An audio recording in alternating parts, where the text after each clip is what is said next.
सर्वांचं ह्या आजच्या शुभ घडीला मी मनपूर्वक स्वागत करतो. तसं बघितलं तर एखाद्या शाळेमधील एखादा बॅचचे जे विद्यार्थी असतात व 78ची बॅच आहे 82ची बॅच आहे त्यांचं आपण रियुनियन वारंवार होत असतं असं बघतो, ऐकतो, वाचतो. त्याचे फोटो पण पेपरमध्ये छापून येत असतात, त्यांच्या माहिती पण येत असते. परंतु एखाद्या संस्थेमध्ये कर्मचारी म्हणून काम करणारे जे कर्मचारी असतात ते असे कधी 20 वर्षानंतर 30 वर्षानंतर परत एकत्र भेटले आणि त्यांनी रियुनियन केलंय असं मी तरी कधी ऐकलं नाही आणि तुम्ही सुद्धा ऐकलं नसणार. परंतु आज ठाणे जनता ही अशी एक ऑर्गनायझेशन आहे, संस्था आहे की जिथे कर्मचाऱ्यांना ती केवळ आपली रोजीरोटी वाटत नाही तर आपली ती परिवार वाटत. त्या ठाणे जनतेचे सगळे कर्मचारी, संचालक, एवढंच काय तर आपले ग्राहक सुद्धा हा एक मोठा परिवार आहे आणि हा TJSBचा परिवार आहे. त्यामुळे आपण सगळे एकमेकांशी जोडले गेलो आहोत आणि त्या आपलेपणामुळे आज आपण सगळे इथे उपस्थित आवर्जून झालो आहोत. जेव्हा ही गेट टुगेदर करायची कल्पना निरंकर साहेबांनी मांडली तेव्हा मी आपल्याशी सगळ्यांना फोन करायला सुरुवात केली तर प्रत्येकाकडनं मला चांगला प्रतिसाद मिळाला. अरे वा, गेट टुगेदर करते का? आज मी नक्की येणार. अगदी चंद्रभवन खांबाटेपासून सगळे एकदम उत्साहाने सहभागी व्हायला तयार झाले. त्यामुळे आमचा तो उत्साह वाढत गेला आणि म्हटलं किती 10-15 वर्ष जमतील असं म्हटलं पहिला, मग 20-25 झाले. असं करता करता आता 50शी आपण गाठणार आहोत असं वाटतंय. तर आजच्या या खरंच हा एक अपूर्व योग आहे आजचा दिवस. म्हणजे आजच्या कार्यक्रमाची सुरुवात करण्यापूर्वी मी आपल्या ठाणे जनतेचे आपले दिवंगत कर्मचारी बंधू त्यांच्यासाठी आपण 2 मिनिटं श्रद्धांजली अर्पण करण्यासाठी उभं राहूया असं मी विनंती करतो.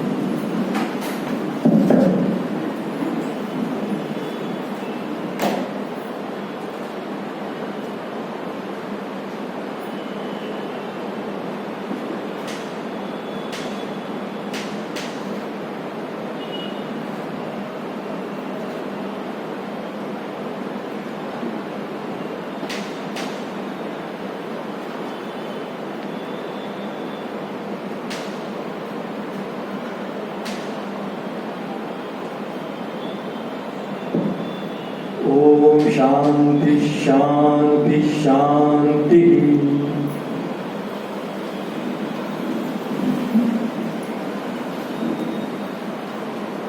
आपल्या कार्यक्रमाची सुरुवात आपण भारत मातेच्या प्रतिमेला पुष्पहार चढवून आणि दीपविजन करून करणार आहोत.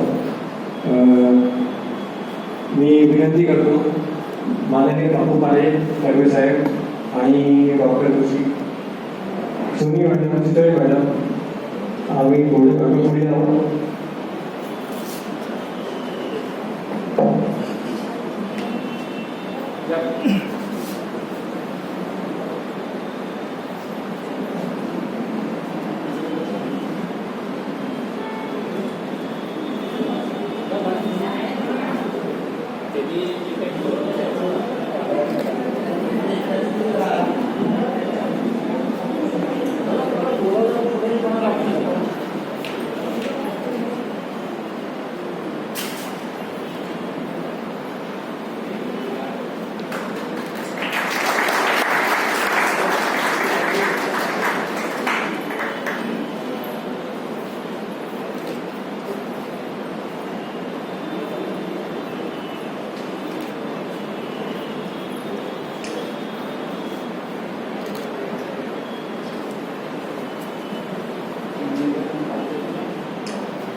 गाडी बिडी तिथेच आहे.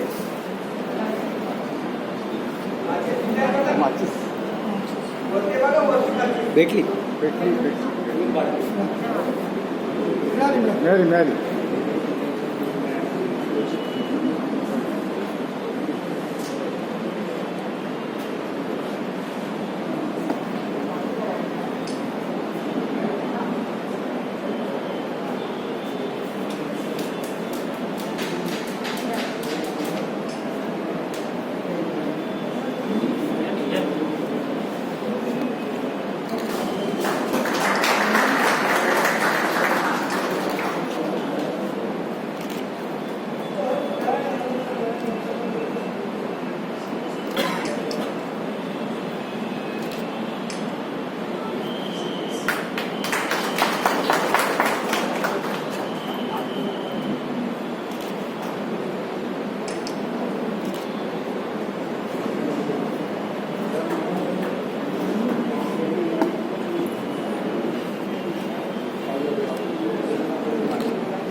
काढलेला आहे आणि डेव्हिडरनी तो आमचा जो प्रकाशन करायला इथे आणलेला आहे.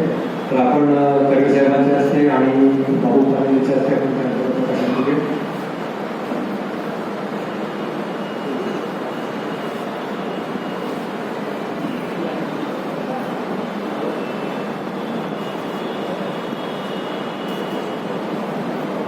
फडके साहेब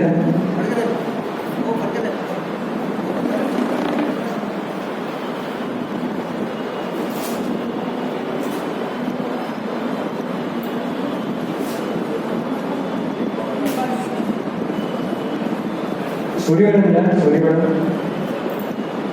प्रकाशन करायला.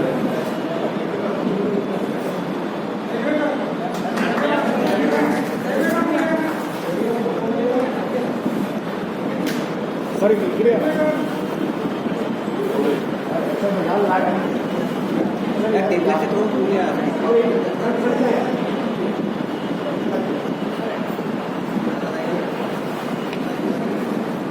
आहेत का अजून कपडे आहेत? एक मिनिट इकडे बघा, इकडे बघा. विकला आहे मला पाहिजे तर घ्या.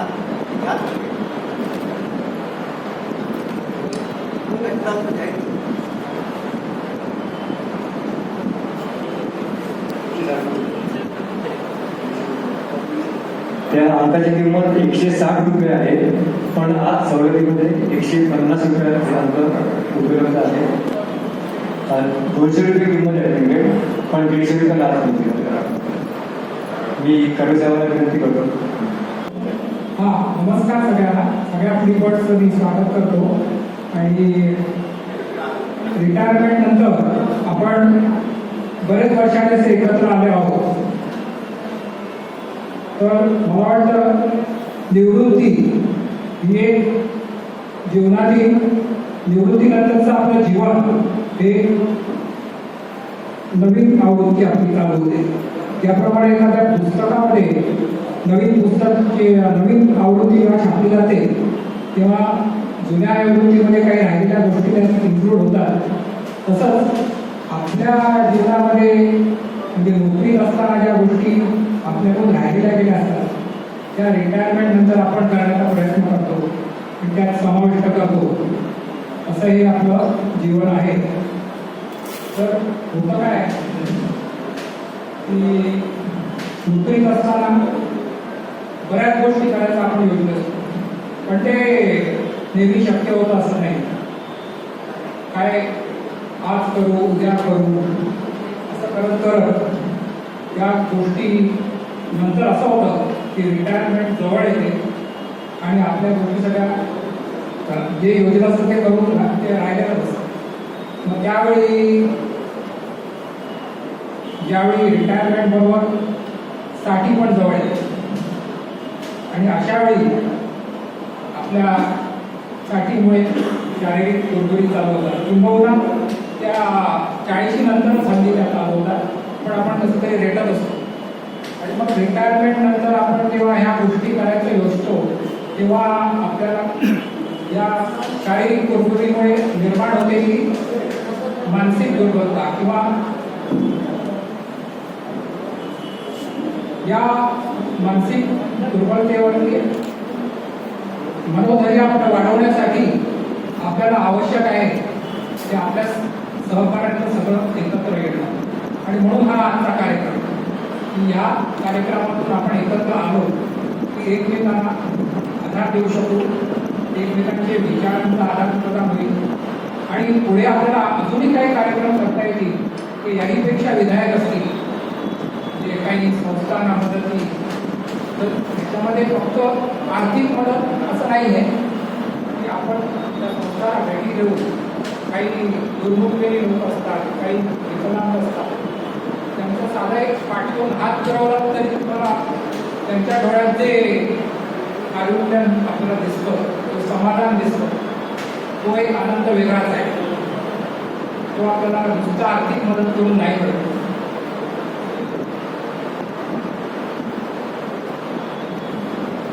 अशा तऱ्हेने या आपल्या एकत्र येण्याने आपल्या आणखी बरेच प्रोग्राम आपल्याला करता येतील आणि दुसरी एक गोष्ट म्हणजे काय होतं की आपली पिढी ही बहुत करून असं बोललं जातं की आपली पिढी अशी आहे की त्यांना नेहमी ऐकावंच लागतं. म्हणजे लहानपणी आणि तरुणपणी वडीलधाऱ्यांचा आपण ऐकत जातो आणि आता उतारव्यात सुद्धा मुलांचं ऐकावं लागतं किंवा मुलाला समजून घ्यावं लागतं. तर आपल्याला व्यक्त होण्याचं ठिकाण म्हणजे अशा ठिकाणी आहे की आपल्या बरोबरचीच मंडळी आहे आणि आपल्या बरोबरच्या मंडळीमध्ये आपण व्यक्त फ्रीली होऊ शकतो.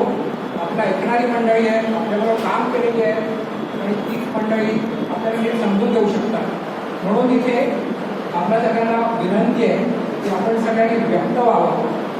ह्याच्यातच आपल्या कार्यक्रमामध्ये यश आहे. तर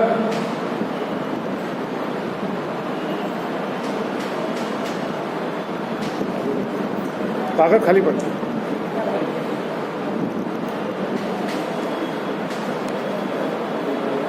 म्हणून तुळशीचा बाप त्याला शोधायला तिथे येतो तेव्हा त्याला कळतं की हा असा तुरुंगात आहे. ज्याला आपण सध्याच्या भाषेत काहीतरी ट्रायल म्हणतो तसा तो होता. आणि बाप कोसळून गेलेला असतो कारण एकूण एक मुलगी तिचा एका हात पिवळे गेले की आपण मोकळ्या अशा तो आनंदात असतो. शेवटी उन्नी कृष्ण तुलसीला एक पत्र लिहितो. हे ती बापाच्या बरोबर चिठ्ठी देतो. त्यात तो लिहितो की अजून खटला सुरू व्हायचा आहे, मला किती शिक्षा आहे मला माहिती नाही, तर तू मला विसरून जा. एखाद्या भल्या माणसाचा हात धर, त्याच्या गळ्यात मार घाल आणि तुझं आयुष्य सुरू ठेव. अशा तऱ्हेची स्थिती तिला पाठवतो. त्याच्यानंतर काही दिवस जातात आणि तुळशीचं पत्र येतं. तिथे तो क्षणभर थांबतो. आता ही सगळी त्याची कथा जेव्हा तो सांगतो तेव्हा तो थांबतो. एक औंढा गिळतो. तो शेजारी जो प्रौढ बसलेला असतो त्याच्या तो उत्सुकता ताणलेली असते. तो म्हणतो मग काय केलंस तू? तो म्हणाला मी ते पत्र फाडून टाकलं. अरे पत्र फाडून टाकलंस न वाचता? हो म्हणा. आता असं का केलंस तू? तो म्हणाला काय करणार, पत्रात तिने कळवलं असतं की मी तुझी वाट बघते तरी दुःख झालं असतं. मी दुसऱ्याशी लग्न केलं असं सांगितलं असतं तरी दुःखात झालं असतं. म्हणून मी ते पत्र फाडून टाकलं. ही कथा ऐकल्यानंतर त्या सगळ्या बसमधले प्रवासी सुन्न होता. काय मनुष्य आहे, काय याच्या आयुष्यात सगळं घडलंय आणि कसा आज तो या बसमध्ये आलाय. आणि मग स्वाभाविकपणे हे सगळं घडलंय, एवढं सगळं घडून गेलंय आणि आज तो बसमध्ये कसा आहे. त्यामुळे तो त्याला विचारतो पण मग आज कसा तू इथे आहे, आज काय झालंय विषय. तर तो म्हणाला काय झालं, 15 दिवसापूर्वी मला कळलं की माझी आज सुटका होणार आहे. ती सुटका माझी अकल्पितच होती. कसली माफी मिळाली, काय माफी मिळाली मला काही माहित नाही, पण माझी आज सुटका होणार आहे हे मला 15 दिवसापूर्वी कळलं. म्हणून मी तुळशीला पत्र लिहिलं आणि तिला सांगितलं की ज्या दिवशी मी सुटेन त्या दिवशी मी वेळेच्या पहिल्या बसनी निघेन, तुझ्या गावावरून जाईल. गावाच्या बाहेर एक श्रीकृष्णाचं मंदिर आहे. तिथे जर तू एक पट्टी लावून ठेवशील तर मी समजेल तू माझी वाट पाहतेस. आणि जर ती पट्टी मला दिसली नाही तर मी समजेल की तू आता माझी नाहीस आणि मी तुझ्या गावाला न उतरता पुढे निघून जाईल. एवढं सांगून तो थांबतो. तो शेजारचा प्रौढ म्हणतो अरे अरे हो हो म्हणून तुला खिडकी हवी का, ये बाबा ये. तो त्याला आपली खिडकी जवळची जागा त्याला देतो आणि बाजूला बसतो. अशी बस चालली. लोकांच्या मनात विचार आहे, सगळेजण कल्पना करत आहेत की आता थोड्या वेळाने काय होणार आहे, पलटी असणार आहे नसणार आहे. मग एक जण त्याला विचारतो किती लांब गाव आहे. तो म्हणतो आता ह्या रस्त्याला पुढे वळण लागलं की गाव आहे.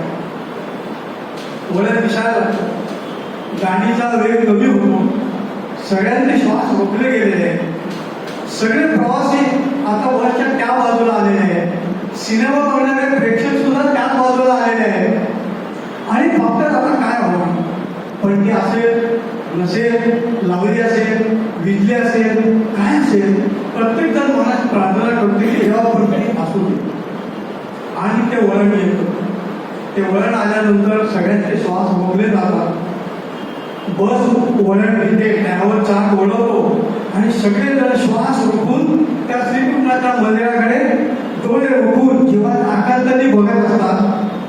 बस थोडी पुढे येते, मंदिर टप्प्यात येतं आणि त्यांना असं दिसतं की त्या देवळात एक काय 100-200 पणत्या झालेल्या आहेत आणि त्या पणत्यांच्या मध्ये टकला भरलेला तुळशीचा चेहरा उंदीची वाट बघत बसलेला आहे.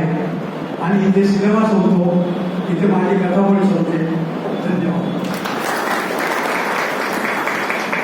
मी आयोजकांच्या हिमतीला दाद देतो की मला टीमचे बोलायला एवढं धार्मिक दाखवलं की मी इथून 2 शब्द बोलायला.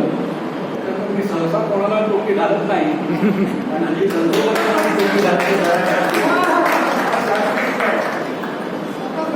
तर काकांनो मी सुरू करतो. आता कोकणात असा काकांनो, मामानो, बाई म्हणतात आजी, म्हातारी हळपणा म्हणून लागते.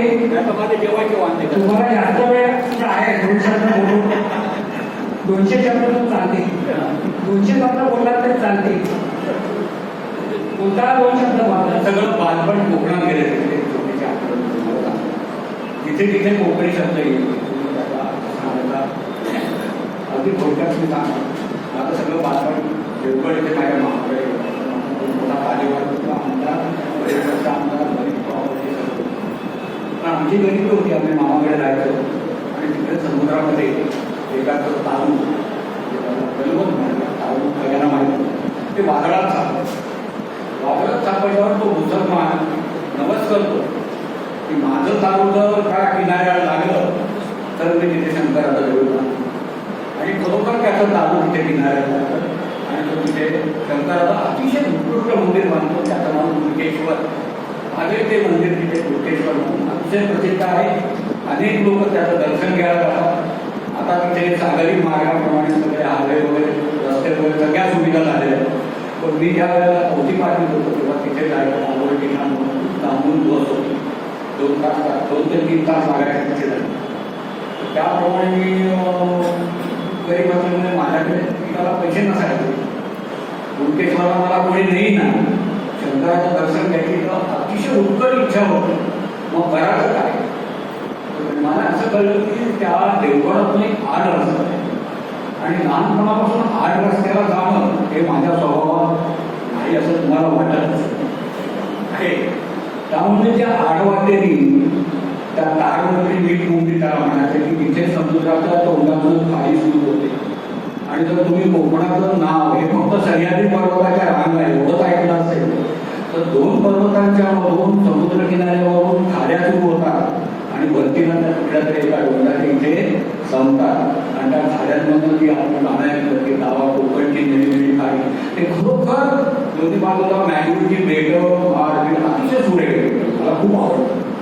तसा मी त्या तार मुंबईमध्ये गेलो आणि त्या तार मुंबईतनं त्याला तर म्हणतात म्हणजे तरुण जायचं तिथं आणि तुम्हाला तरुण नेतो तो तरिया होडी, त्याला तरिया म्हणतात तिकडे. तो तरिया पलीकडच्या किनाऱ्याला होता आणि या किनाऱ्याला उभा राहिल्यानंतर ती नाव ज्या वेळेला होडी त्यावेळेला ह्या किनाऱ्याला आली तर आमच्या तिथे कोकणात किनाऱ्या होड्याला असे 2 बांबू बांधतात आणि त्याला परत एक आडवं होडीसारखं एक लाडू बांधतात.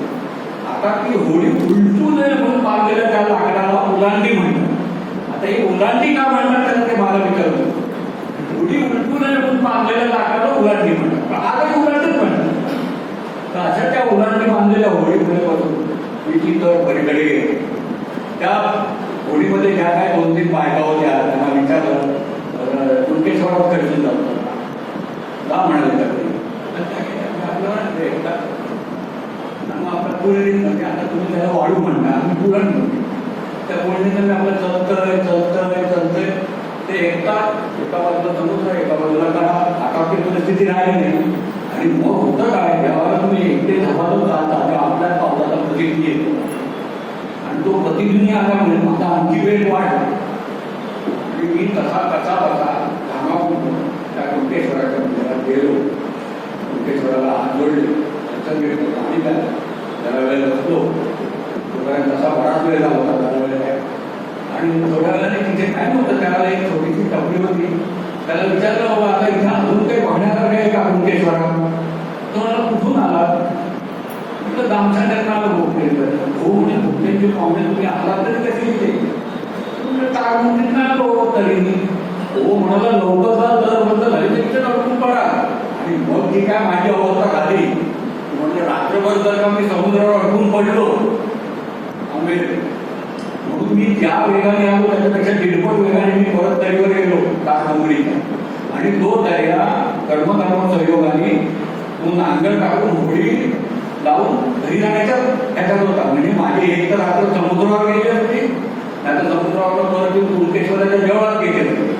पण तिकडे आमच्या तिकडे तुकारा आहे का? तुकारा तुम्ही हरी म्हणता, त्याला तुकारा म्हणता.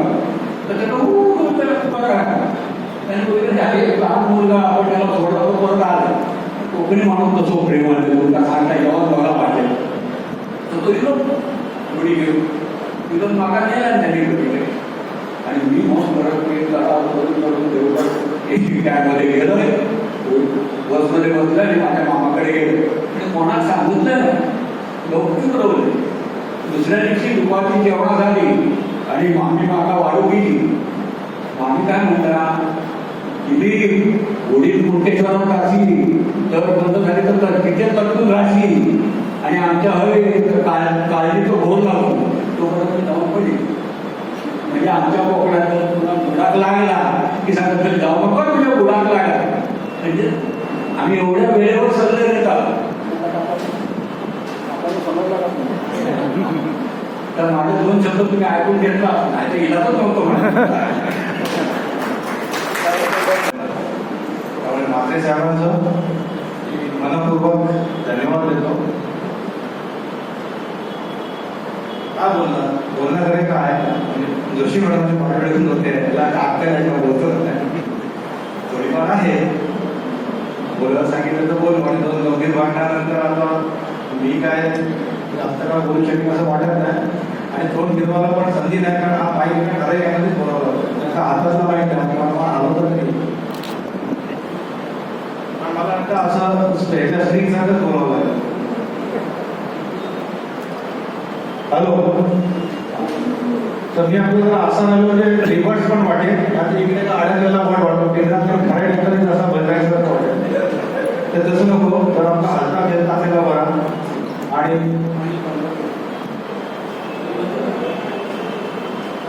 आता या ठिकाणी बदलायचं बरं. रिवर्ससाठी सर्वात पहिलं नंदू थिटे जे आहेत त्यांचं आपण अभिनंदन करूया की आपल्या कोकणी माणसाने सांगितलं, सरांनी गोष्ट सांगितली त्याच्यामध्ये वाळू असते, वाळू. आणि बहुतेक लहानपणी सगळ्यांनी त्या समुद्रात जाऊन वाळूची अशी तिला काढण्याचा प्रयत्न केला असेल आणि खाल्लं पाणी त्याच्यावरती वाळू परत खाली बसते. तर अशी ट्रिपॉट बरेच वेळा सोडून जातात, परत घेतो, सोडून जातात, परत घेतो. असे करून ट्रिपॉटची आमची संख्या पण रूपात वाढवत ठेवली आहे. तर व्हॉट्सअपला किंवा हे जे आपलं व्हर्च्युअल फील्ड आहे त्याला बरेच लोक नावं ठेवतात, पण त्याचा चांगला उपयोग करता येतो हे नोटिफिकेशन आपल्याला सिद्ध केलं. तर त्यांचं माधुरी देशपांडे मॅडम आहेत आणि बाकी मग सर्व आम्ही हात लावणारे लोक म्हणणारे आहोत. आणि सांगावंसं असं वाटतं की म्हणजे आपल्या व्हॉट्सअप ग्रुपमधूनच त्याबद्दल ज्ञान थोडंसं पाहत येतो की आता माझ्यासमोर सगळे बसलेले मान्यवर आहेत, रवी साहेबांपासून जोशीरावांपासून रवींद्र साहेब, सोनी मॅडम, ते माझे बॉसच होते.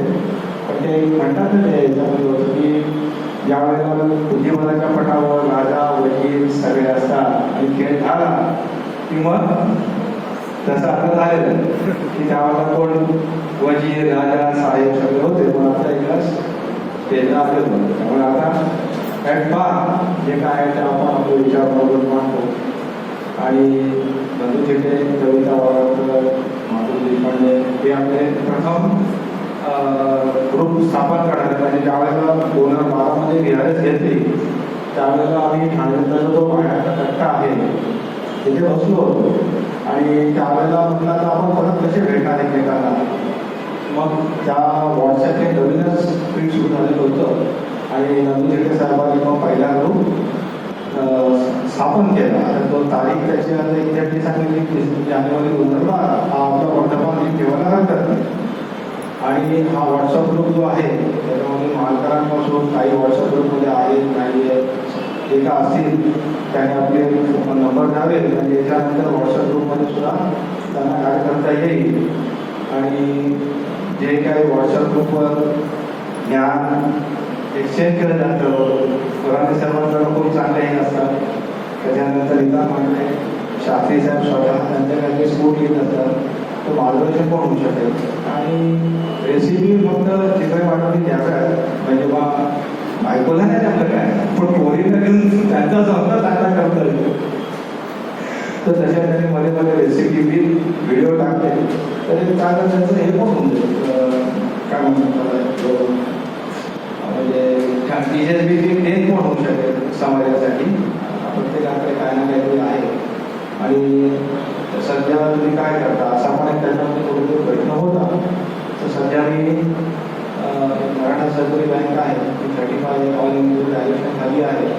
आणि कर्मधर्म सुयोगाने कसं काय माहीत नाही तिकडे सीओचं पद नाही आलं. सीओचं पद जे असतं ते RBI आधी सँक्शन होतं. त्यामुळे साहेब आहे ठीक आहे. धन्यवाद. धन्यवाद शिलाजी. दिवाळीच्या शुभेच्छा. सर्वप्रथम दिवाळीच्या शुभेच्छा. आणि त्यानंतर एक 4-5 मिनिटात बोलणार आहे.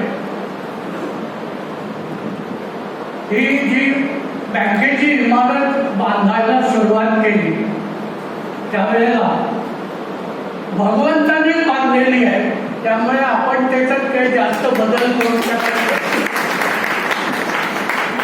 तर तो पहिला जिना भगवंतांनी बसवला आणि त्यानंतर अनेक चिरे तासलेले व्यवस्थित किती होते आघाडीत होते.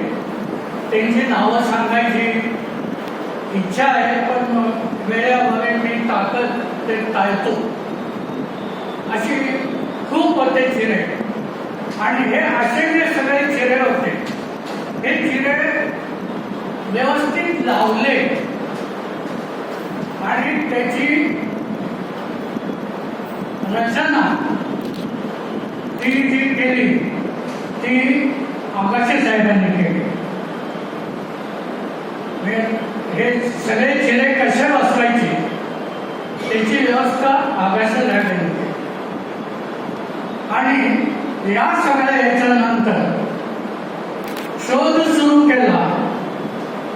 कुठून सुरू केला तर यांनी सांगितलं तसं कोकणातले देवगडचे वेलणकर तर कोकणातल्या आंजर्ल्याचे खांबेटे तर आमच्या जव्हार तालुक्याच्या पलीकडचे गोरखणा नंतर आलोंडाचे पागी असे किती जण एकत्र केले आणि ही पायाभरणी केली.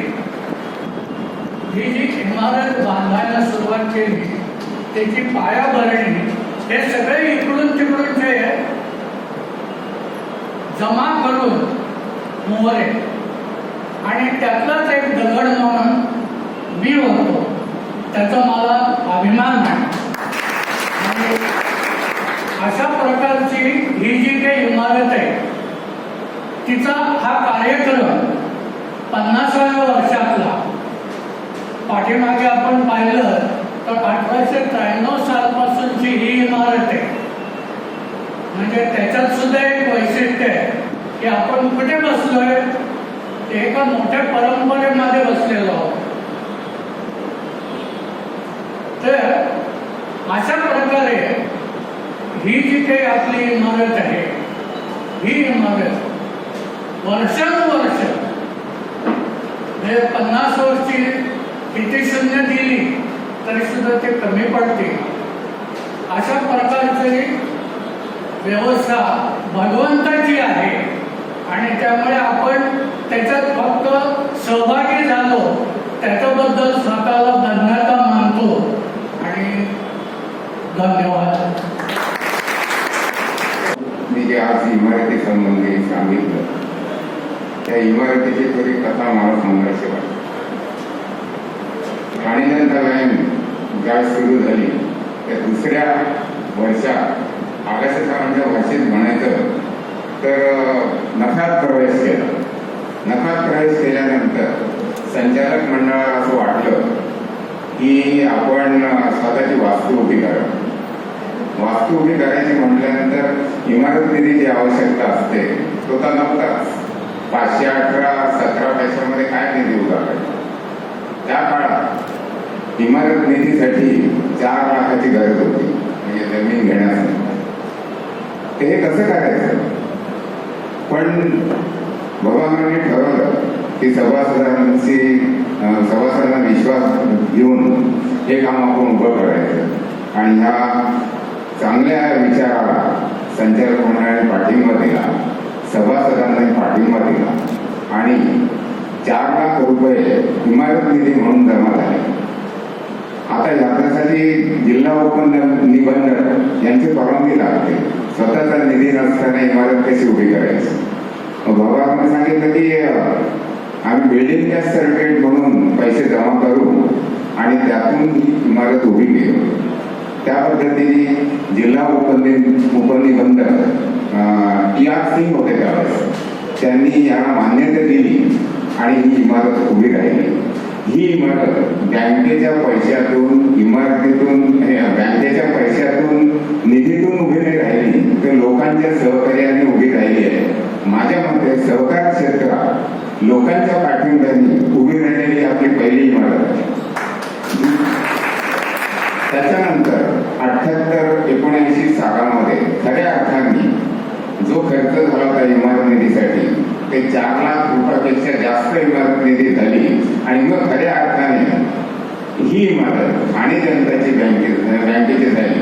पण खऱ्या अर्थाने भगवानांवर जो विश्वास होता, आकाशसाहेबांवर जो विश्वास होता, संचालक मंडळाचा विश्वास होता, त्यामुळे लोकांच्या मदतीने हे दीनदयाळ होऊन उभं राहिलं. आणि आनंदाची गोष्ट अशी की याचं उद्घाटन अटल बिहारी वाजपेयी आले होते. या इमारत उभी करण्यासाठी सोनेकरचे वडील नारायण काकांनी मेहनत घेतलेली आहे. हे मला मुद्दामून सांगण्याची आवश्यकता होती. धन्यवाद.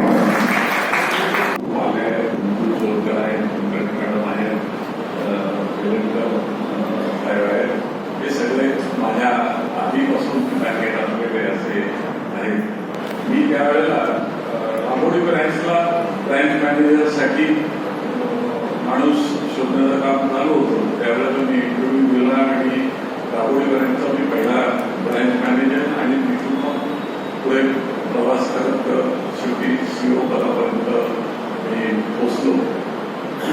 आणि हा सगळा 28 वर्षाचा काळ खूपच अतिशय स्मरणीय असा सगळा काळ होता.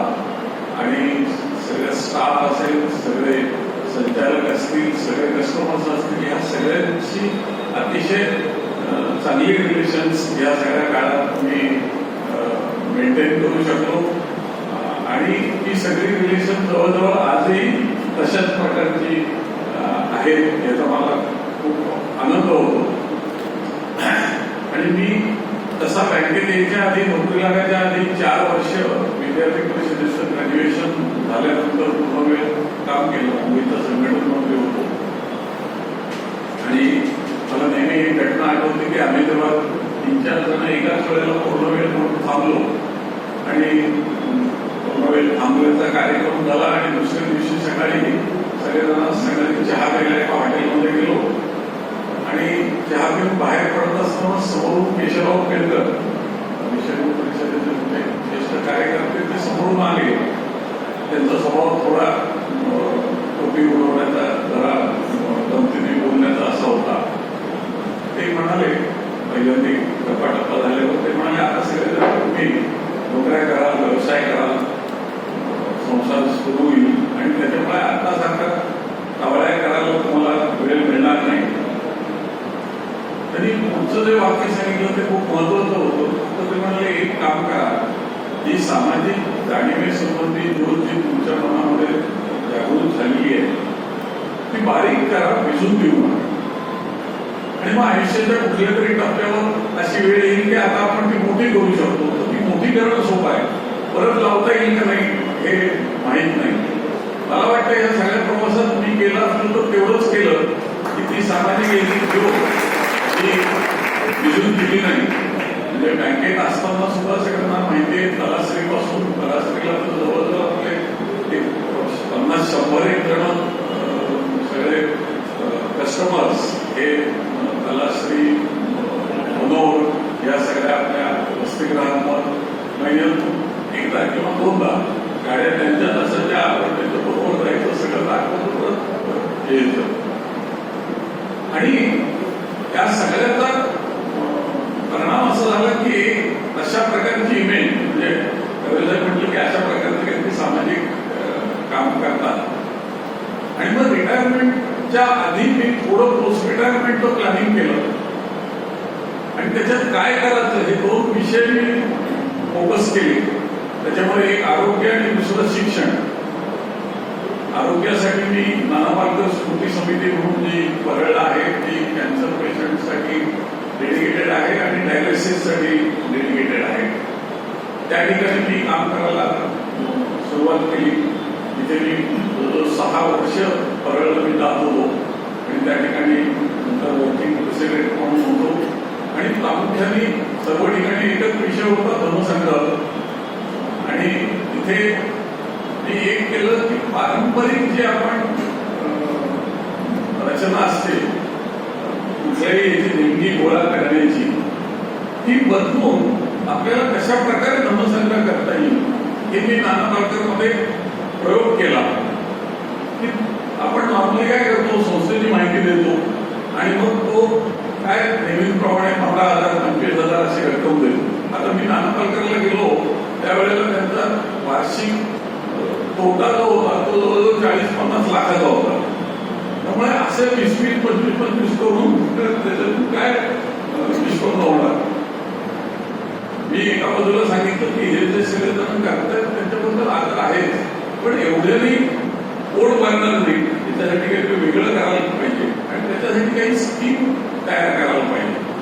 आणि मग आम्ही असं ठरवलं की तुम्ही नुसते पैसे मागू नका, तुम्ही काम सांगा, त्या कामाचं एस्टिमेट सांगा की ह्या कामाला आम्हाला वर्षभरात एवढा खर्च येतो आणि एवढा शॉर्टफॉल आहे आणि त्या शॉर्टफॉलसाठी ते पैसे द्या आणि ते त्या कामासाठी वापरले ह्याचा हिशोब त्यांना द्या.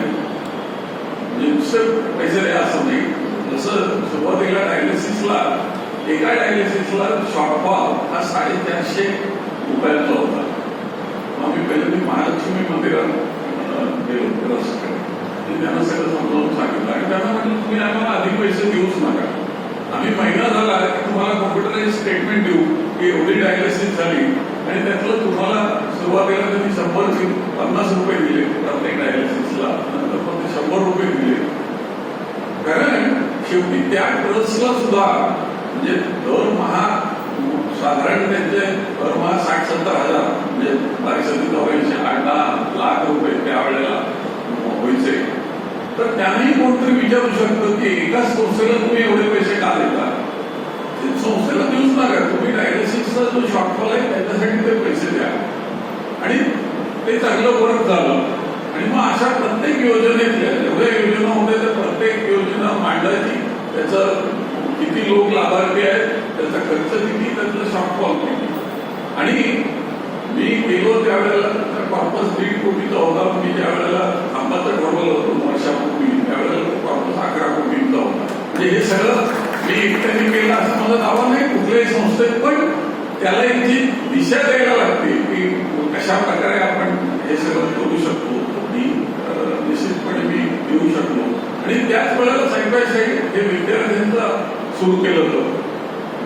विद्यार्थ्यांचं मला पहिल्यापासून वाटतं आम्ही पण ज्या परिस्थितीतून आलो त्याच्यात जे अंडर प्रिव्हिलेज आहे त्यांची कुवत नाही शिकण्याची पण अतिशय हुशार आहे अशा विद्यार्थ्यांसाठी काहीतरी करावं असं माझ्या मनात पहिल्यापासून होतं. आणि त्याच दृष्टीने आपण सुरुवात केली. अगदी सुरुवातीला 5 विद्यार्थ्यांना आम्ही पैसे दिले आणि तेव्हा तर असं होतं की जो देणगीदार असायचा तोच डायरेक्ट पैसे त्या कामासाठी द्यायचा. वाढायला लागल्यानंतर अशा लक्षात आलं की हे प्रॅक्टिकल नाही. मग सुरुवातीला काही काळ टिकटॉकचा एक ट्रस्ट होता, आधी घंटा करणं ट्रस्ट, मग त्याची आम्ही मदत घेतली आणि नंतर मग तरी खूप वाढायला लागलं. मग आम्ही ठरवलं की आता आपण एनजीओ स्थापन करायचा आणि त्याच्यासाठी आम्ही सेवासेवक फाउंडेशनचं त्यांचं आताच निधन झालं संजयजी हेगडे, त्यांच्याकडे गेलो. त्यांना म्हटलं की आम्हाला असं असं करायचं आहे. ते म्हणाले तुम्ही कुठे आहात? मी म्हटलं मी आता नाना मार्केटमध्ये आहे. ते म्हणाले 15-20 मिनिटं मी तिथे येतो. ते महालक्ष्मीला राहायचे. ते आले, त्यांनी सगळं त्यांना कामाची माहिती होती. ते म्हणाले नवीन कशासाठी करताय? तुम्ही सेवासेवेला जॉईन व्हा, आम्ही तुम्हाला तिथे तुम्हाला अकाउंट उघडून देतो, तुम्ही त्याच्यात पैसे भरा, खर्च करा, त्याचा हिशोब आम्हाला द्या. इतकं आलं. आम्ही म्हटलं हे फारच सोपं आहे, बाकी कुठलीच कंप्लायन्सची जबाबदारी नाही. आणि नेमकं त्याच वर्षी लोकसत्ताचं जे सर्व कार्याची सदन येतं त्याच्यामध्ये लोकसत्तेची 1.5 पान माहिती या सगळ्या प्रोजेक्टसंबंधी आली आणि तो त्याचा टर्निंग पॉइंट होता. आणि त्याच वेळेला महेश म्हात्रे यांनी टीव्हीवर एक अकेला चलोरेमध्ये माझी मुलाखत घेतली. त्या 2 यांनी ते एकदम जे सुरुवातीला ठाणे रायगड याच्यापर्यंत मर्यादित होतं ते वाईड ओपन झालं आणि सगळ्या महाराष्ट्रात ते पसरलं. कार्यकर्ते जोडत गेलो, कारण ह्या सर्व विद्यार्थ्यांचं आपण कुठलंही अर्ज मागवत नाही. हे विद्यार्थी ज्या वेळेला अप्रोच होतात तेव्हा त्यांनी त्यांचं अकॅडमिक कळवायचं. मग आपला त्या त्या ठिकाणचा कार्यकर्ता त्यांच्या प्रत्यक्ष घरी जाऊन मोबिलिट करतो, परिस्थिती सगळी बघतो आणि मग आयडेंटिफिकेशन करतो. आणि मग आयडेंटिफिकेशन केल्यावर त्याला फॉर्म वगैरे इश्यू करतो आणि दरवर्षी ते परफॉर्मन्सशी जोडलेलं आहे. म्हणजे त्याला आपण पहिल्यांदाच सांगतो की आता तुझा गरिबी हा विषय संपला, कारण त्याची काळजी आम्ही घेतोय. आता दरवर्षी फक्त परफॉर्मन्स बघितला जाईल आणि जर परफॉर्मन्स झाला तर तुला पुढे ग्रॅज्युएशन, पोस्ट ग्रॅज्युएशन. आणि नशिबाने लोकांनी इतका पाठिंबा दिला की आतापर्यंत एकाही जणाला त्याची क्षमता आहे आणि आम्ही देऊ शकत नाही अशी गेली 10 वर्षात एकदाही वेळ आली नाही. जेवढे विद्यार्थी आपल्याकडे आले आणि त्याच्यामध्ये आपण जात, पात, धर्म हे काहीही बघत नाही, फक्त त्याचं अकॅडमिक बघतो आणि त्याची जी गरिबी आहे ते बघतो. आतापर्यंत गेल्या 10 वर्षात आपण 833 मुलांना, गेल्या 5-6 आकडा 833 मुलांना 8 कोटी रुपयांच्या फी दिल्या आणि एकूण 6 शाळा आपण बांधल्या. त्याच्यात रायगड जिल्ह्यामध्ये 4 शाळा आणि ठाणे जिल्ह्यामध्ये 2 शाळा. त्याच्यामध्येही आपण असं करतो की ही शाळा बांधताना जी ग्रँटेड शाळा आहे, म्हणजे पुढे कंटिन्युटी राहण्याची शक्यता निश्चित आहे, नाहीतर थोडं मी पैसे देऊन मी इमारत पुढे नाही चाललो तर काय. आणि ज्यांचं अकॅडमिक परफॉर्मन्स चांगला आहे शाळांचा, अशा शाळा आपण निवडतो. या सगळ्या शाळा साधारण 70 वर्षापूर्वीच्या आसपास बांधलेल्या आहेत आणि सगळ्या कौलारू शाळा आहेत. त्यामुळे आता त्याच्या दुरुस्तीसारखं काही राहिलेलं नाही. त्यामुळे ती पाडून नवीन बांधणं एवढंच त्याच्यावर उपाय आहे. मग ते आपण पाडून नवीन बांधतो आणि नंतर 5 वर्षात ती शाळा आपण अडॉप्ट करतो. मग ह्या सगळ्या देणगीदारांना सांगून त्यांना सायन्स लॅब असेल, कॉम्प्युटर लॅब असेल, ई लर्निंग फॅसिलिटी असेल, आता 2 शाळांना आपण सोलर पॅनल पण दिली. अशा सगळ्या फॅसिलिटीज आज मुंबईमध्ये उपलब्ध असलेल्या ह्या सगळ्या खेडेगावातल्या शाळांना आपण उपलब्ध करून देतो. आणि हे 2 इश्यू फंड आपण मिक्सअप करत नाही.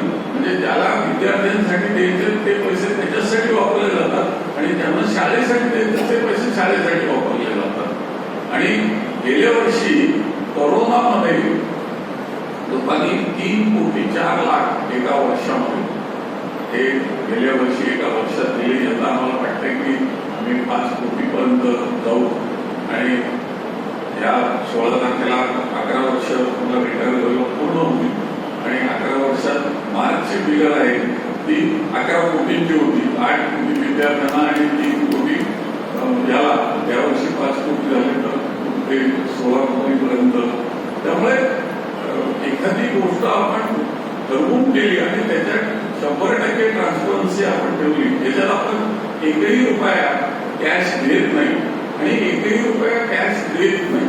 म्हणजे हे सगळे कॉलेजचे पैसे, हॉस्टेलचे पैसे हे सगळे डायरेक्ट त्या कॉलेजेसना, मग ते ऑनलाईन असतील, ते NEFT असतील, DD असतील, हे त्या कॉलेजेसना दिले जातात.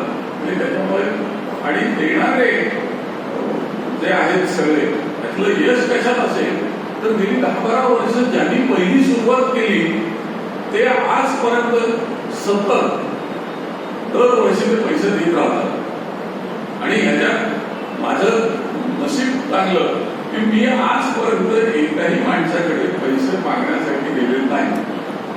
जेव्हा तो फोन करतो किंवा दुसरा कोणतरी सांगतो की मी ह्याच्याशी बोलतोय, त्यांची देण्याची इच्छा आहे, तेव्हाच मी कोणाला भेटायला जातो.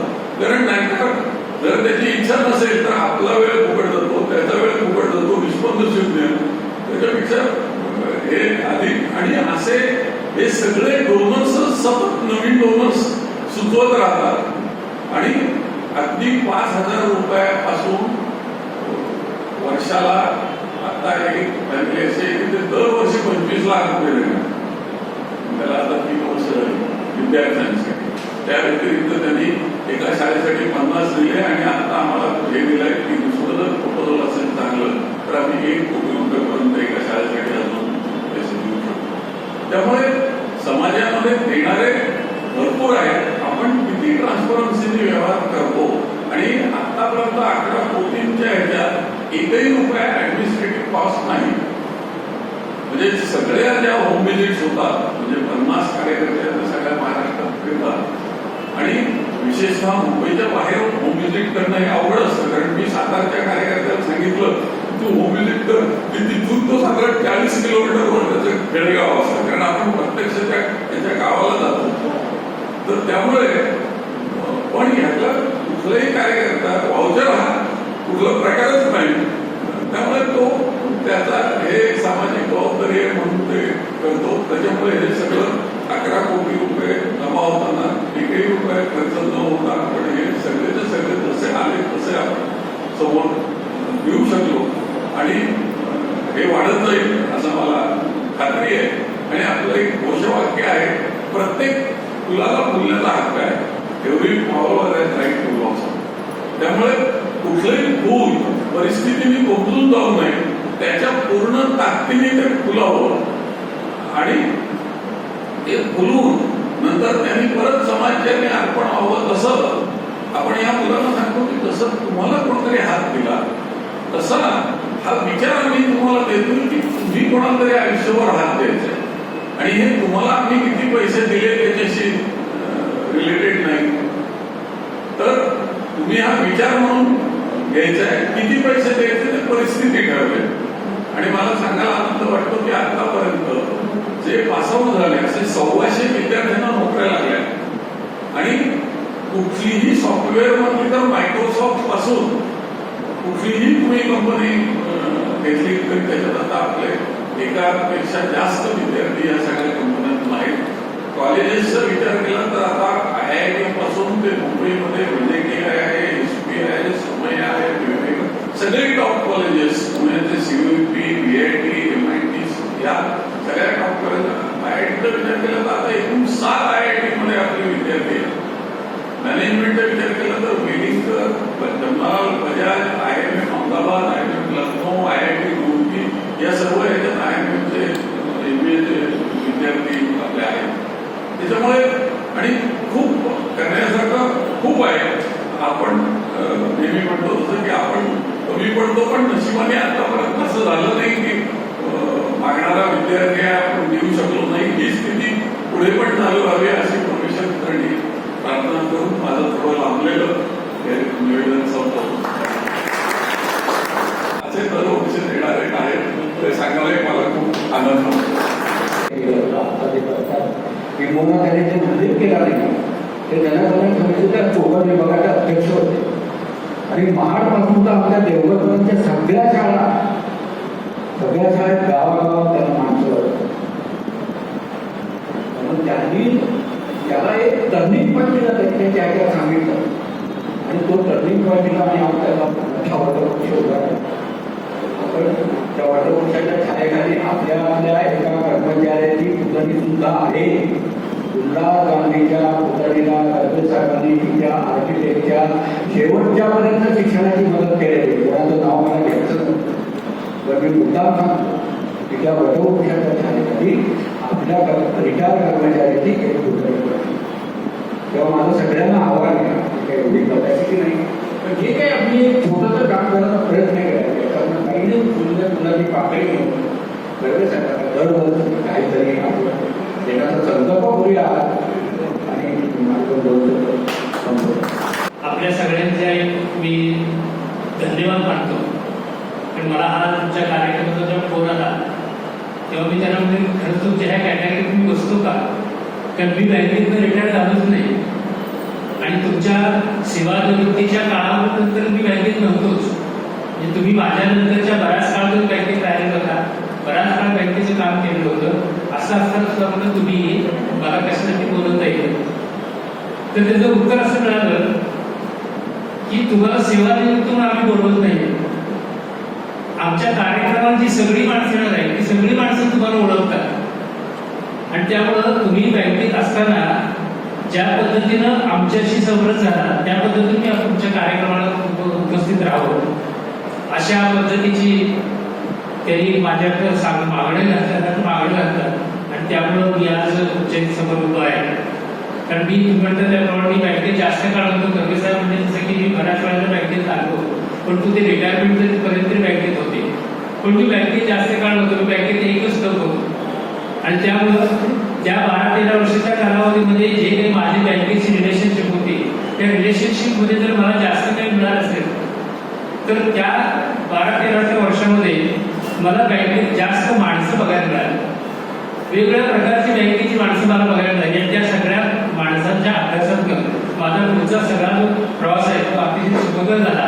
आणि त्यामुळे असं वाटतं की ज्या प्रवासाची सुरुवात आपण केली त्या सुरुवातीला आपल्याबरोबर असणारे जे प्रवास आहे त्यांच्याशी जर आज आपली भेट होते तर आपण जायला काही हरकत नाही. त्याच्यानंतर जर दुसऱ्या शिकवून आला की तुम्ही तिथं काहीतरी बोलायचंय आणि म्हटलं बोलायचं गडबडीचं म्हणजे काहीतरी बोलायचं होते म्हणजे गडबडुकीत बोलायचं मला काही सांगतं जमणार नाही. पण मी कदाचित असं बोलेन की त्यात तुमची गडबड होईल. आणि म्हणून विषय जो आपला होता असा की काय म्हणजे खरंच रिटायर झालं म्हणजे काय, सेवानिवृत्त म्हणजे काय. तर हे खरं आपण म्हणतो की प्रत्येक जण सेवानिवृत्त झाल्यानंतर बऱ्याच गोष्टी काही काही सांगतात की तुम्ही असं करा, तुम्ही तसं करा, तुम्ही या पद्धतीने जावा, त्या पद्धतीने जावा. पण खरंच आपल्या आयुष्यामध्ये सिव्हिल लाईफ आणि इंडिव्हिज्युअल लाईफ आणि सोशल लाईफ ह्या 3 प्रकारचे जे आपले आयुष्य आहे त्या 3 प्रकारच्या आयुष्याचा अनुभव आपल्याला सेवानिवृत्त झाल्यानंतर मिळतो. आणि म्हणून आपल्याला ह्या 3 प्रकारच्या आयुष्यामध्ये आपण कुठं आहे हे शोधणं जास्त गरजेचं आहे.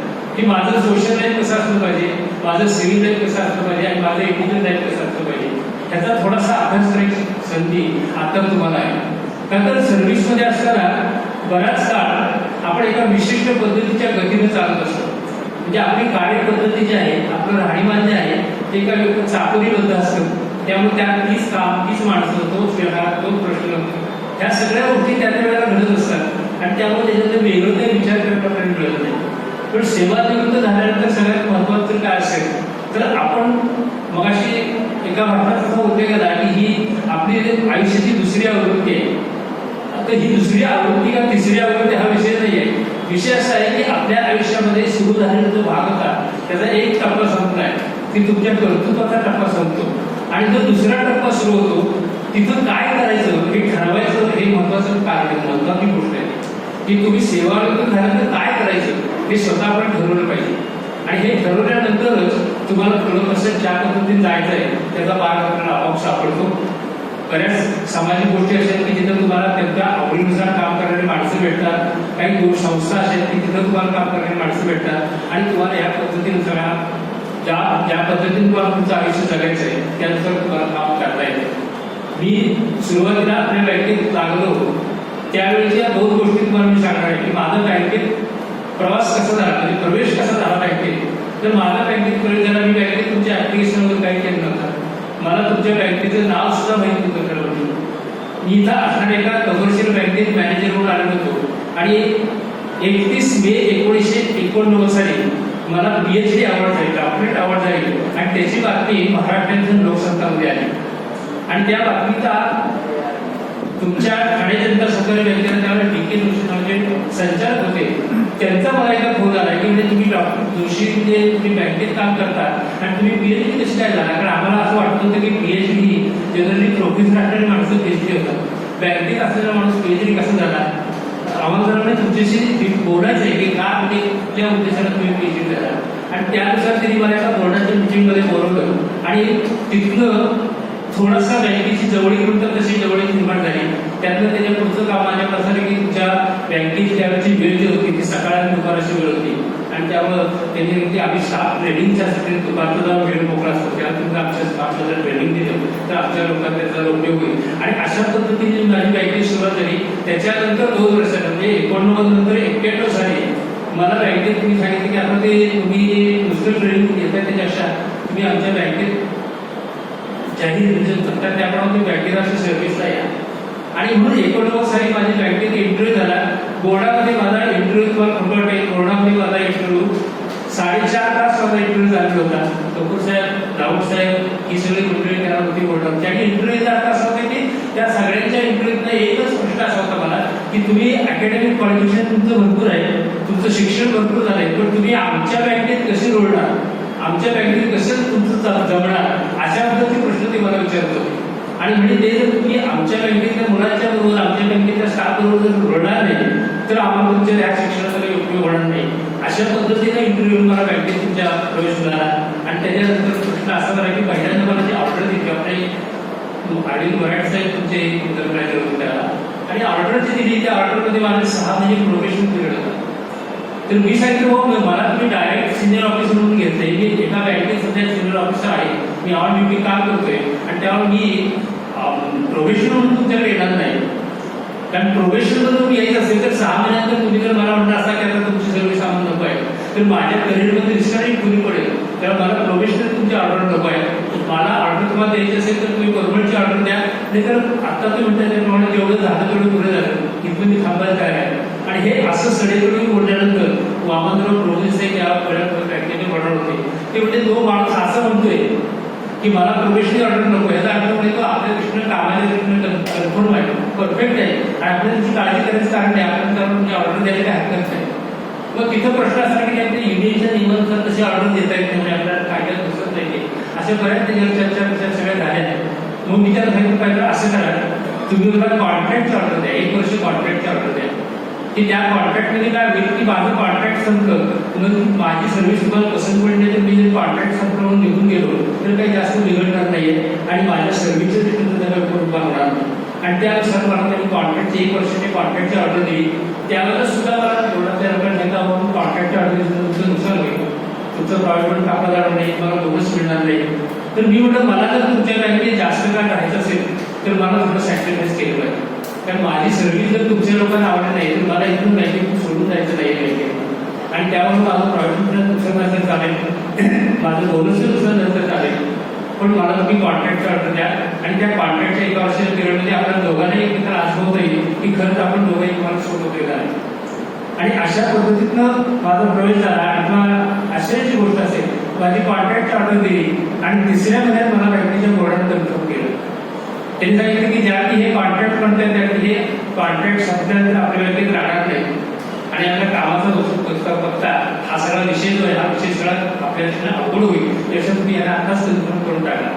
आणि त्यावर 3ऱ्या महिन्यात मला बँकेच्या बोर्डानं कन्फर्म केलं. तुम्हाला असे वाटेल की 1 वर्षापर्यंत मी तुमच्या सिनियर मॅनेजरचा असिस्टंट जनरल मॅनेजर झालो आणि अगदी त्याची थोडीशी एका आनंदाची बातमी म्हणण्यापेक्षा बँकेच्या दृष्टीने अवघड असलेली गोष्ट अशी होती. मी बऱ्याच वेळेला म्हणते किंवा मी बँकेत काम करतो मला थोडंसं त्यांच्या स्टाफची माहिती थोडी मला कळली पाहिजे की कोणाची काम करण्याची पद्धत कशी आहे. मला हेड ऑफिसला अपॉइंटमेंट दिली होती आणि तेव्हा ड्रायव्हरचं काम काय असायचं तर इन्सेंटिव्ह चेक करायला ड्रायव्हर जावं लागायचं प्रत्येक महिन्याच्या वेळेला. आणि त्यामुळे तो बापूसाहेब पाले जाते मला तर सांगितलं की तुम्ही बापूसाहेब पालेच्या फ्लॅटला पहिल्यांदा जा आणि तिथं तुम्ही जेव्हा जाल तेव्हा तुम्हाला कळेल की खरंच बँकेतला सगळा स्टाफ कसा आहे. आणि त्यामुळे माझी बँकेची 13 वर्षाची यशस्वी सर्व्हिस व्हायचं कारण काय असेल तर बापूसाहेबांचं मार्गदर्शन हा माझा त्यांच्या कामाबद्दल आणखी त्यांच्या त्या शिस्तीबद्दलचा जो विषय होता तो इतका जवळ मला अनुभव मिळाला की आपल्याला हे सोडून चालणार नाही. आणि त्यानुसार त्या पद्धतीनं मी बँकेची कार्य चालू केली. त्याच्यानंतरचा जो काही बँकेचा कालावधी आहे तो तसाच पुढे चालू राहिला. 10-12 वर्षामध्ये बऱ्याच गोष्टी झाल्या. माझ्या कारकिर्दीमध्ये बँकेची पहिल्यांदा डायरेक्टरची इलेक्शन झाली की जी आधी झाली होती आणि त्यानंतरही पुन्हा झाली नाही. त्यामुळे वेगवेगळ्या पद्धतीची सिद्धांत आहेत. माझ्या कारकिर्दीमध्ये बँक शेड्यूल टॅक्स बँकेला मिळाला. माझ्या कारकिर्दीमध्ये जी बँक ठाणे शहरात फक्त 7 ब्रँचेस होत्या ती 8वी बँक सेक्शन बाहेर निघाली. त्यामुळे बँकेच्या बऱ्याच गोष्टी असं झाल्या. आणि त्याच्यापेक्षा पुढे म्हटलं की मी आपल्या बँकेचं नाव अमेरिकेच्या युनिव्हर्सिटीतून माझ्या नाव नोंदवलेलं. मी जेव्हा पोस्ट डॉक्टरसाठी अमेरिकेला गेलो तेव्हा मी कुठल्या बँकेत आलेला माझा विषय बँकिंगचा होता. आणि त्यामुळं अमेरिकेच्या 200 नावाची युनिव्हर्सिटी ओरिजिनल स्टेट गोव्याला आहे त्या युनिव्हर्सिटीमध्ये आपल्या ठाण्याच्या सरकारी बँकेचं नाव माझ्या मला नोंदवलेलं आहे. आणि त्यामुळे त्याच्यानंतरचा जो विषय आहे तो बँकेची सर्व्हिस का सोडली. तर बँकेची सर्व्हिस मी सोडून नाही, बँकेची सर्व्हिस मला माझ्या शिक्षणावर सोडावी लागली. मी 2000 साली म्हणजे 99 साली पोस्ट डॉक्टरेट करून अमेरिकेला आलो आणि 2000 साली मी एका 45 दिवसाच्या प्रोग्रामसाठी जपानला गेलो होतो टोकियोला. आणि तो वर्ल्ड बँकेचा ट्रेनिंग प्रोग्राम होता. तो वर्ल्ड बँकेचा ट्रेनिंग प्रोग्राम करत झाल्यानंतर मला वर्ल्ड बँकेनं प्रोजेक्ट कोऑर्डिनेटरची असाइनमेंट दिली. आणि प्रोजेक्ट कोऑर्डिनेटरची वर्ल्ड बँकेची असाइनमेंट मिळाल्यामुळं मला भारतातल्या कुठल्याही बँकेत काम करता येणार नाही अशा पद्धतीची ती अट होती. आणि त्यावर मला आपली ठाण्याच्या सरकारी बँकेला पात्रट करावी लागली. आणि त्यानंतरचा जो काही प्रॉसेस झाला तो वेगळ्या पद्धतीचा असतो. म्हणजे प्रोफेशनल म्हणण्यासाठी सेल्फ एम्प्लॉयड अँड प्रोफेशनल या पद्धतीनं मला सगळं काम कसं करायचं. आता सुद्धा सगळ्या बँकिंगच्या ज्या काही संस्था आहेत त्या बँकिंगच्या अपेक्स संस्थेच्या मध्ये माझा सहभाग आहे. मी नाबार्डच्या रेग्युलर बॉडीवर कन्सल्टंट म्हणून आहे. रिझर्व्ह बँकेच्या नाबार्डच्या बॉडीवर कन्सल्टंट आहे. इंटरनॅशनल वर्ल्ड हेल्थ ऑर्गनायझेशन जे आहे आपण म्हणतो ते त्या संस्थेचा एक मेंबर आहे. वर्ल्ड इंटेलेक्च्युअल प्रॉपर्टी ऑर्गनायझेशन अशी एक संस्था आहे त्याच्यावर मी मेंबर आहे. इंटरनॅशनल डिस्प्यूट रेझोल्युशन अशी क्रियाची संस्था आहे तिथे मी मेंबर आहे. आणि आपल्या महाराष्ट्रात मी महाराष्ट्र चेंबर ऑफ कॉमर्सचा गव्हर्नमेंट काउन्सिल मेंबर आहे. स्टेट गव्हर्नमेंटचं जे कोऑपरेटिव्ह डिपार्टमेंट त्या कोऑपरेटिव्ह डिपार्टमेंटवर सुद्धा मी सध्या मेंबर आहे. त्यामुळे हे सगळं काम चालू आहे. त्यामुळे माझ्याबरोबर आणखी 4 माणसांना काम मिळून द्यायचं काम गेली 10 वर्ष चालू आहे. ते यशस्वी चालू होते.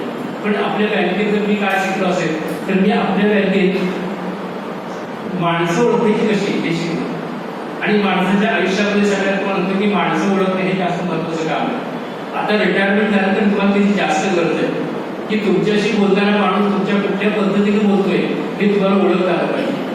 म्हणजे दिसणारा माणूस तुम्हाला आज सहज असं म्हणला की काय तो चेहरा जरा पडला तुझ्या आधारे बोलायच का. तर आपल्याला कळलं पाहिजे माणसाला खटलं का असा का विचारतो मला. म्हणजे अशी जर 4 माणसांनी तुम्हाला विचार वाटलं तर तुम्हाला खरं पडतं की खरंच आपण आधार केला. तर आपल्याला कळलं पाहिजे की माणसं आपल्याला जी भेटतात त्या माणसाच्या फक्त आपल्याला काय घ्यायचं आहे आणि हे घ्यायचं ठरवलं हे मला 12 वर्षाच्या बँकेच्या सर्व्हिसमध्ये कळलं. म्हणजे अशा वेगवेगळ्या प्रकारच्या माणसाशी माझा संबंध आला. बँकेच्या कस्टमरशी संबंध आला. आता प्रवेश म्हणजे जसे की ते नाव द्यायची गरज नाही पण ती पिक्चर होती त्या माणसाची. त्या माणसाचे वैशिष्ट्य होतं. त्या माणसाच्या वैशिष्ट्यानुसार आपलं काम घडतं. आणि त्यामुळं आपण म्हणतो त्यामुळे आता जे काही सगळं काम चालू आहे कारण त्याला म्हणजे की मी सेवानिवृत्तीने माझं काम चालू आहे. 2015 पर्यंत माझ्याकडे 31 अर्बन कॉर्पोरेट हेल्थचं एक्सपर्ट अडवलं म्हणून काम होतं. 2015 नंतर मी वयाचा विचार करून त्या बँकेचे ॲग्रीमेंट संपेल त्याप्रमाणे काम कमी करण्याचा प्रयत्न केला. आता 2019 पर्यंत माझ्याकरता 2 अर्बन कॉर्पोरेट हेल्थचे काम चालू आहे. गेली 2 वर्ष वर्क फ्रॉम होम त्यानुसार काम चालू आहे. 10 वर्ष माझं स्वतःचं इंडिपेंडेंट ऑफिस होतं त्यानुसार माझं काम चालू होतं. माझ्याबरोबर काम करणारे बाकीची बरीच मंडळी महाराष्ट्रातल्या सगळ्या ज्या बँका आहेत त्या महाराष्ट्रातल्या सगळ्या बँका महाराष्ट्राचं जे कोऑपरेटिव्ह डिपार्टमेंट रिझर्व्ह बँकेचं युनिटचं डिपार्टमेंट ही सगळी माणसं मला सध्या ओळखतात. आणि त्यामुळं अतिशय उत्तम चाललेलं आहे. तेव्हा आपण सुद्धा कुणी म्हटलं की कसं काय चाललंय तुमची तब्येत काय होती उत्तम चाललेलं आहे अशी सांगायची सवय नसतं. कुणी भेटले की तुम्हाला विचारलं की कसं चाललं उत्तम चाललेलं असं म्हणायचं. पुढच्याला असं वाटून उपयोग नाही ह्याला उगीच आपण विचारलं. आणि त्यामुळे एक शेवटचा भारताचा छोटासा दृष्टांत म्हणतो की माणसं कशी ओळखायची आणि लोक इथं जाणार आहे. माणसं कशी ओळखायची माणसाचं काय आहे हे आपल्याला कळलं पाहिजे. एक मोठी आपण म्हणतो जसे की श्रीमंत असणाऱ्या माणसाची पार्टी होती. बर्थडे पार्टी असते तशी पार्टी होती मोठीच्या मोठी. साधारणतः जे आपण म्हणतो जसे की लक्षाधीश असणारी सगळी माणसं त्या पार्टीमध्ये सामील झालेली होती. लक्षाधीश असणारी माणसं सामील झालेली अर्थ काय की सगळेजण काय होते सगळेजण श्रीमंत होते. कुठल्याही प्रकारचा विषय काही होता आणि त्यामुळं हा जो काही सगळा विषय होता चालू होता त्या विषयामध्ये ती जी पार्टी चालू होती त्या पार्टीमध्ये हे सगळी माणसं जमलेली होती. खाणं चालू होतं, पिणं चालू होतं, बोलणं चालू होतं, हसणं चालू होतं, खेळणं चालू होतं. ही पार्टी सगळी अशी रंगत आलेली होती. आणि पार्टी रंगत आली असताना असा एक विषय निर्माण झाला की एका बाईने आयोजकाला सांगितलं, म्हणजे माझा एवढा मोठा संघाचा डायमंड नेकलेस होता, तर माझा डायमंड नेकलेस हरवला.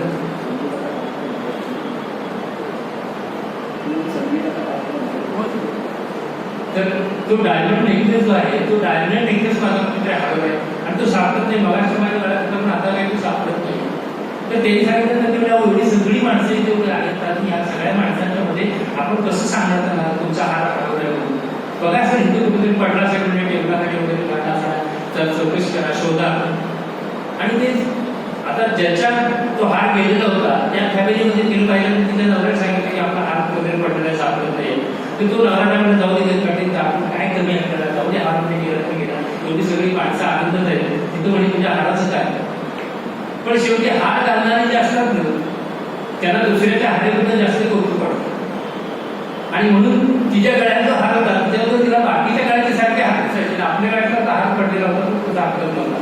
बराच वेळ चर्चेच्या झालं तर काही हार काही सापडत नाही. म्हणलं शेवटी आलं नाही की तुम्ही काहीतरी साखर नाही होता. कारण आता इथं कोण बाहेर काढणार सगळी माणसं सेव होत आहे. मला माहिती आहे की तिच्यावर कोणाला काही त्याची अभिलाषा नाही, इच्छा नाही. साधू करतो संपत आहे 2 मिनिट. आणि त्यामुळं तो जो हार शोधायचा प्रयत्न होता तो प्रयत्न चालू झालेला होता. तो प्रयत्न चालू नाही. शेवटी आयोजकांनी सांगितलं की आता आपण काय करूया म्हणतो की ही सगळी जरी माणसं असली तरी शेवटीकडे केव्हा तरी हे आरोप करायला पाहिजे की तो हार सापडलेला आहे आणि तो शोधला पाहिजे तेव्हा तो दिला पाहिजे त्याला. आणि म्हणून त्यांनी सांगितलं की त्यांनी सांगितलं की इथे एक चांदीचं दगड ठेवलेले त्यांनी लाईट घालवलं, अंधार केला आणि सांगितलं की ज्यांना कोणाला तो हार सापडत असेल त्यांनी त्या चांदीच्या डब्बा काढून टाकावं. म्हणजे काय होईल की कुणाला सापडला हे म्हणायचं कारण नाही, कोणी घेतला म्हणायचं कारण नाही. तो हार तुम्ही त्या डब्बा काढून टाकला की तुम्हाला आपला जो विषय संपून जाईल. मी 10 मिनिटं देतो सगळ्यांना आणि त्यांनी चांदीचं दगड ठेवलं, लाईट घालवला, 10 मिनिटं झाली. 10 मिनिटानंतर लाईट लावली तर ते चांदीचं दगडच चोरीला गेलं. धन्यवाद मित्रांनो. आपल्याला हे शोधायचं आहे की आपल्याला मिळाली माणसं आहे की खरंच आपल्या खिशात हात घालणारी आहे का आपल्याला हातात हात देणार आहे. धन्यवाद.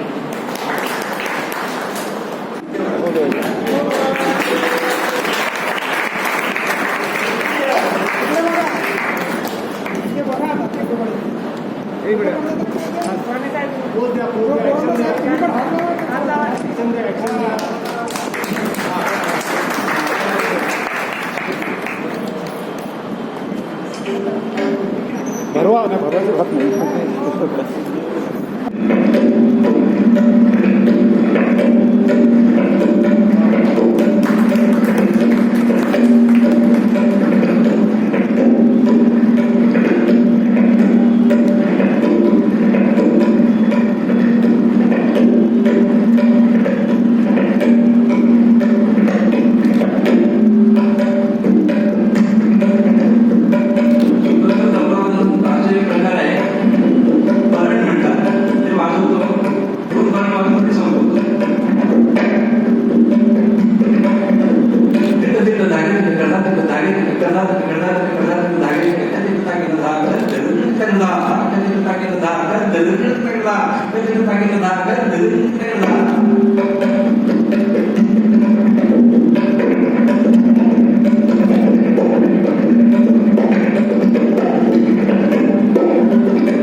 नवीन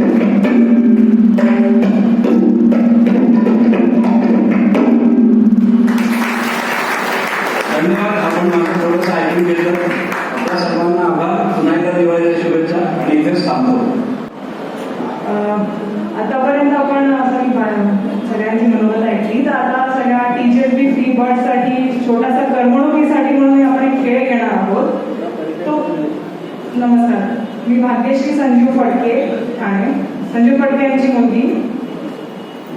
तर आपण एक खेळ घेणार आहोत, तो 10 मिनिटाचा असेल. तर या खेळामध्ये प्रत्येकाला एक फुगा देण्यात येईल आणि त्या फुग्यावरती प्रत्येकाचं नाव आणि एम्प्लॉई कोड लिहिलेला आहे.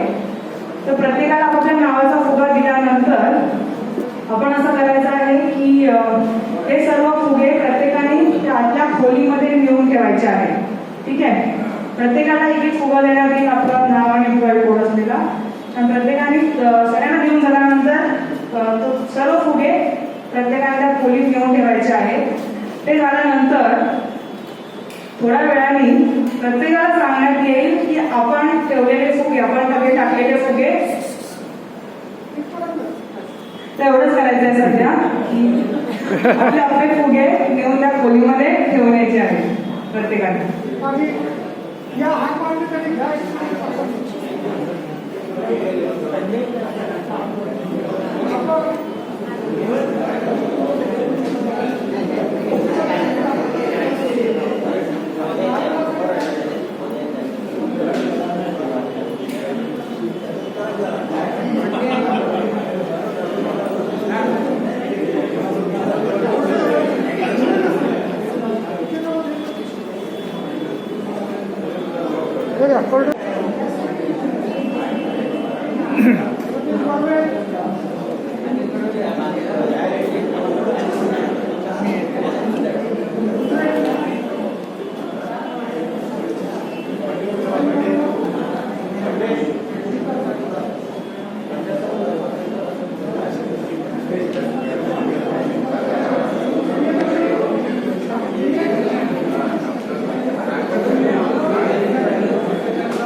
चला यातून हे सिद्ध होते की प्रत्येकाने एकमेकांना सहकार्य केल्यामुळेच हे प्रत्येकाला पुन्हा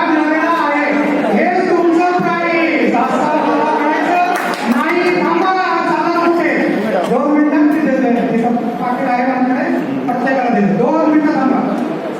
गिफ्ट सगळ्यांना वेगळं आहे. बसा आता बसा. बसा.